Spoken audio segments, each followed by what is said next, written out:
بلوچستان کے علاقہ احمد وال مل سے ہمارے نمائندہ سیف ناز سمالانی کی رپورٹ کے مطابق پہلا آل باغک مل گورنمنٹ بوائز ہائی اسکول حاجی محمد خان مل اوپن فٹ بال ٹورنامنٹ کے سلسلے میں ایک میچ پرنس کلب ہارونی اور جلاوان انٹرنیشنل کلب بدر کے مابین کھیلا گیا۔ پہلے ہاف کی شروعات بڑی تیزی سے ہوئی۔ پرنس کلب ہارونی کے کھلاڑی وسیم نے پہلے ہی ہاف میں موقع کا فائدہ اٹھاتے ہوئے گول کرنے میں کامیاب ہوئے۔ دوسرے ہاف میں پرنس کلب ہارونی کے کھلاڑی نعمان نے دوسرا گول کر کے اپنی ٹیم کی پوزیشن مزید مستحکم کر دی۔ دوسرے ہاف میں جلاوان انٹرنیشنل کے کھلاڑی مخالف ٹیم پر آخری لمحوں تک حاوی رہے، تاہم بدقسمتی سے وہ گول کرنے میں کامیاب نہ ہو سکے۔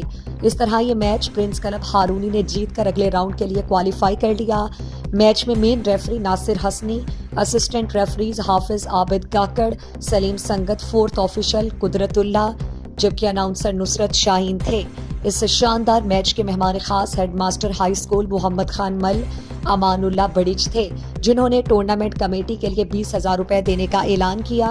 اس میچ میں جلاوان انٹرنیشنل کلب بدر کی ٹیم میں انٹرنیشنل کھلاڑی شہر دوست کی موجودگی کی وجہ سے گراؤنڈ میں تماشائیوں کی کثیر تعداد موجود تھی، جو کہ ٹورنامنٹ میں اس وقت تک تماشائیوں کی سب سے زیادہ تعداد تھی۔